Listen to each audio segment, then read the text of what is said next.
I've covered wars for oil from Iraq to Libya, but I never expected to hear an American president admit it so brazenly, so publicly, so shamelessly. Today, in the White House briefing room, with cameras rolling and the world watching, Donald Trump just confessed that yesterday's invasion of Venezuela was about petroleum profits, not Venezuelan people. When he declared American oil companies will invest millions to efficiently exploit those resources and announced, "We went to Venezuela to stay," he wasn't describing liberation. He was announcing colonization. I've spent 30 years as an energy correspondent, and what I witnessed during that 57-minute press conference represents the most naked admission of resource imperialism in modern American history. The mask didn't just slip, Trump ripped it off completely and threw it in the trash. Let me walk you through exactly what the most powerful man on earth revealed about American empire, because the implications will reshape global geopolitics for generations. The moment that changed everything came 23 minutes into the briefing when a reporter asked about Venezuela's future governance. Trump's answer should chill anyone who believes in sovereignty or self-determination. "We will run the country. We want a secure transition, and we don't want anyone else getting in there. Not support, not assist, not facilitate, run." The language of occupation couldn't be clearer if he'd announced the establishment of American colonial administration, standing flanked by his Secretary of War, Secretary of State, and the operational commander who executed yesterday's regime change. Trump wasn't just announcing victory. He was announcing the return of 19th century resource extraction disguised as 21st century liberation. When I heard those words, "We will run the country," I immediately thought of British colonial officers administering Indian territories for crown profit, or Belgian managers extracting Congolese rubber under military protection. The parallel isn't metaphorical, it's operational. The betrayal of María Corina Machado reveals the cynical calculation behind American support for Venezuelan opposition. For years, Washington cultivated relationships with democratic leaders, promising partnership in post-Maduro governance. Machado risked everything to oppose the regime, believing American assurances about supporting legitimate Venezuelan leadership. Trump's dismissal was brutal and revealing. She's a very nice woman, but she doesn't have the respect or support of the country. This wasn't policy analysis. This was colonial administrator deciding which locals are useful for imperial purposes. Think about what this means. The woman who spent years fighting dictatorship, who commanded massive opposition rallies, who represented democratic hope for millions of Venezuelans, has been discarded because she might interfere with American corporate interests. Even more disturbing was Trump's admission that his team has been negotiating with Delcy Rodriguez, Maduro's former vice president. Let that sink in. Washington is more comfortable working with regime insiders than opposition leaders who actually fought for democratic change. The criterion isn't democratic legitimacy or popular support. It's willingness to accommodate American oil company access to Venezuelan reserves. The oil confession represents the heart of what this operation was always about. Trump's critique that the oil business in Venezuela has been a disaster for a long time wasn't economic analysis. It was corporate complaint about inefficient extraction under Venezuelan sovereignty. His promise that American companies will invest millions to efficiently exploit those resources revealed the true beneficiaries of yesterday's military operation, not Venezuelan people, not democratic institutions. American corporate shareholders extracting Venezuelan wealth. The language choice was deliberate. He didn't say develop or partner or assist. He said exploit. Imperial resource extraction at its most honest. I've covered energy geopolitics across 4 continents, and I've never heard an American president speak so explicitly about seizing foreign resources for domestic corporate benefit. Even during Iraq, officials maintained rhetorical commitment to Iraqi sovereignty over oil revenues. Trump has abandoned that pretense entirely. The numbers involved stagger the imagination. Venezuela possesses the world's largest proven oil reserves, over 300 billion barrels worth approximately $12 trillion at current prices. Under American corporate control, those resources will generate profits that dwarf most national economies. This isn't development aid or reconstruction assistance. This is systematic wealth extraction from a sovereign nation under military occupation. The oil embargo remaining in place ensures that only American companies can access Venezuelan resources, creating monopoly conditions that maximize corporate profits while Venezuelan communities remain impoverished. Marco Rubio's threats to regional leaders exposed the intimidation campaign campaign that accompanies resource imperialism. His message to Colombian President Petro, "Watch your ass," wasn't diplomatic communication. It was gangster warning from empire that has decided sovereignty is optional for countries possessing valuable resources. The specific mention of Cuba alongside Colombia reveals that Washington views Venezuelan occupation as opening phase of broader regional restructuring. Both countries have maintained independent foreign policies. Both possess strategic resources or positions. Both now understand that accommodation isn't preference, it's survival. The historical comparison to Panama in 1989 is instructive because it reveals the pattern. Operation Just Cause was sold as protecting democracy and American citizens. The reality was establishing permanent control over strategic infrastructure, the Panama Canal, that serves American rather than Panamanian interests. Venezuelan oil represents infinitely larger prize than Panamanian canal access. The economic value under American corporate management could exceed $1 trillion annually, enough money to fundamentally alter global energy markets and American economic dominance. But here's what troubles me most, as someone who's covered American foreign policy for 3 decades: the complete abandonment of constitutional process. Yesterday's invasion proceeded without congressional authorization, public debate, or international consultation. Trump simply decided American corporate interests justified regime change and ordered military action. This represents systematic destruction of legislative constraints on presidential war powers. If presidents can order invasion based on resource calculations without congressional approval, then constitutional requirements for legislative authorization become meaningless. The European reaction reveals alliance fracture as partners calculate responses to obvious international law violations by their primary security guarantor. Condemning American actions risks alliance relationships. Accepting them normalizes imperial resource extraction that could target anyone Washington decides possesses valuable resources. Energy markets responded immediately to Trump's announcements. Oil futures spiked as traders calculated American corporate access to Venezuelan reserves. Energy companies positioned for extraction contracts. Financial markets priced in massive profit increases for American oil corporations.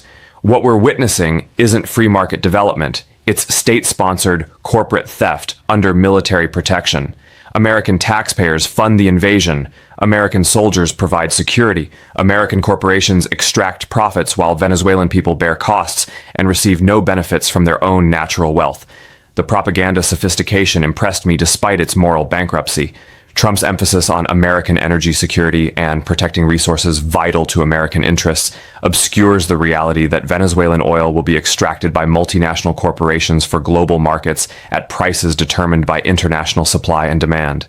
Venezuelan energy security doesn't factor into corporate calculations. Venezuelan community development gets no consideration in extraction planning. American control serves American corporate interests regardless of Venezuelan population impact. The environmental implications terrify me because American corporate extraction typically prioritizes short-term profit over ecological sustainability.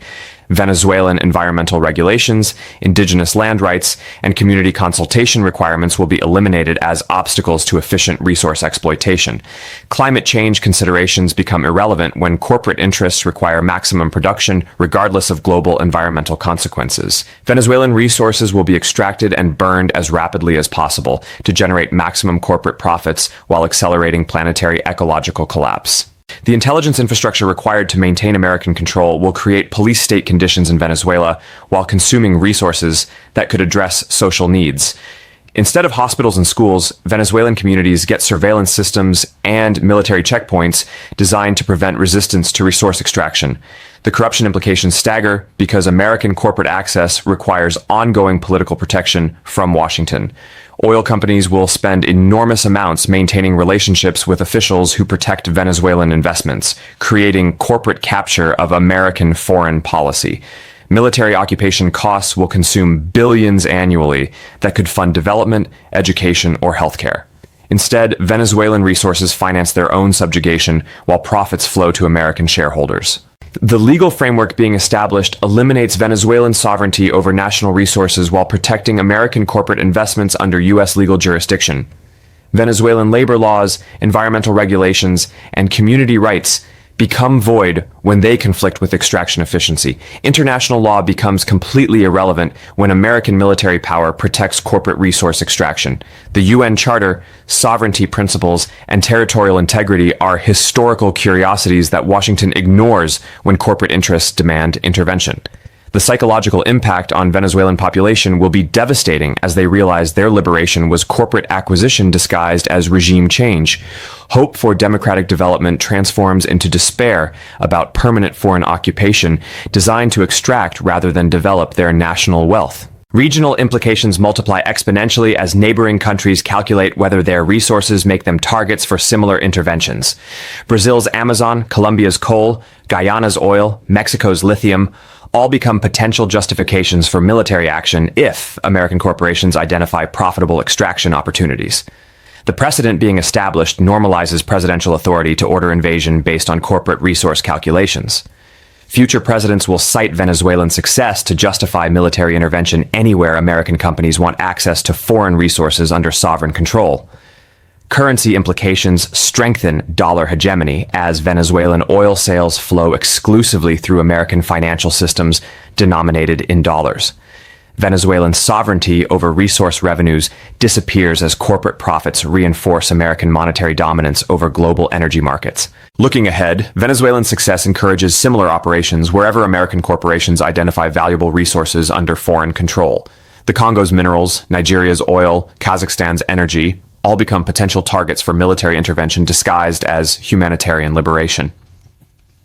What disturbs me most is how completely this abandons even rhetorical commitment to democratic values. Trump didn't claim liberation or humanitarian intervention. He announced corporate resource extraction under military protection. The honesty is refreshing and terrifying. We're returning to colonial economic models using modern military technology, wealth transfer from weak to strong, resources flowing from periphery to core, military power protecting corporate extraction. The fundamentals haven't changed since Belgian Congo or British India. Venezuelan people who celebrated Maduro's removal hoping for democratic change are discovering they've traded authoritarian mismanagement for efficient corporate colonization. American companies will extract their wealth more systematically than Venezuelan corruption ever could. The tragedy is that Venezuelan resources could finance genuine development if managed for Venezuelan rather than American corporate benefit. Instead, $12 trillion in oil wealth will generate American profits while Venezuelan communities remain impoverished under occupation. Intelligence operations required to suppress Venezuelan resistance will create surveillance architecture that monitors every aspect of civilian life while protecting corporate infrastructure. Freedom fighters become terrorists when they threaten American oil company profits. The environmental justice implications extend beyond ecological damage to systematic destruction of indigenous rights, community consultation, and environmental protection that Venezuelan law had established. Corporate efficiency eliminates democratic participation in resource development decisions. Labor implications reveal how occupation serves corporate rather than worker interests. Venezuelan oil workers face reduced wages, eliminated benefits, and dangerous conditions under American management that prioritizes profit margins over safety or community development. Financial mechanisms transfer Venezuelan wealth through offshore accounts and complex corporate structures that avoid taxation in either country. Resource profits flow to American shareholders while Venezuelan communities that own the resources remain impoverished under occupation. International investment patterns shift as corporations recognize that American military power eliminates sovereign resistance to resource extraction. Countries with valuable resources face impossible choices between corporate accommodation or potential military intervention. The technological capabilities deployed to protect corporate infrastructure exceed those used for Venezuelan social development. Surveillance systems, communication networks, and security apparatus serve extraction efficiency while Venezuelan education, healthcare, and infrastructure remain underfunded. Corporate planning for Venezuelan resource extraction had been ongoing for years before military intervention, indicating that regime change was always intended to serve specific commercial interests rather than broader strategic or humanitarian objectives. The speed of corporate deployment following military success reveals coordination between Pentagon planning and corporate preparation that enabled immediate transition from invasion to extraction. Military victory and corporate colonization represent integrated strategy rather than separate operations. As I finish writing, American oil equipment is already positioning for Venezuelan deployment. Military intervention has evolved into corporate colonization within 24 hours. The mask has fallen completely. Resource extraction under military protection has replaced democratic promotion as American foreign policy organizing principle. Venezuelan oil was valuable enough that sovereignty, international law, and human dignity became obstacles to eliminate rather than principles to respect. Trump went to Venezuela for oil, admitted it publicly, and announced permanent occupation to extract maximum corporate profit from Venezuelan resources, regardless of Venezuelan wishes, needs, or rights. American empire has returned to naked resource imperialism, and they're not even pretending otherwise anymore.